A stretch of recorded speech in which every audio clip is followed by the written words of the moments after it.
So Thomas, we're here to discuss whether India can become a superpower. What do you think? I think it depends what you consider a superpower is. I mean, is a superpower a country that has military strength, economic strength? Is it a country that has intellectual strength? And if we look at all these various measures, I think that India already is a superpower in quite a few of these respects. What do you think is the most valid measure of a superpower when we get this question? Well, I guess in many ways, the very idea of a superpower is a very Western notion. It's something that we've received almost as part of the history of the 20th century, one that was dominated by two Western powers, the USSR and the USA, being juxtaposed against one another.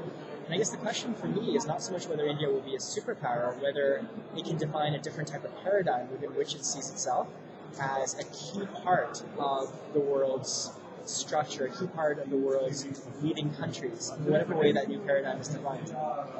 Yeah, and I think that in some ways it already is a superpower. Again, another aspect of this is something that's come home at this meeting is the power of the Indian diaspora.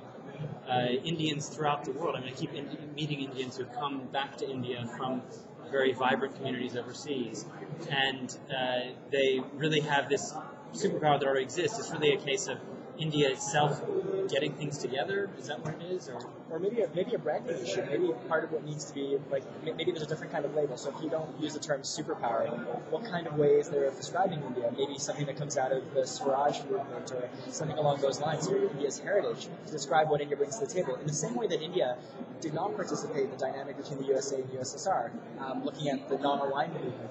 Are there ways that India could define itself differently?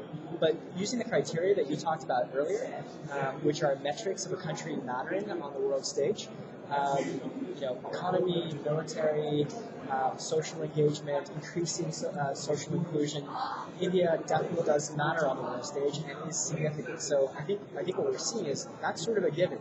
It's what does that mean in terms of its way of engaging? What kind of model does it put forward for itself? Right. So in other words, India is definitely a superpower. We question the valid notion of what a superpower is. Yeah.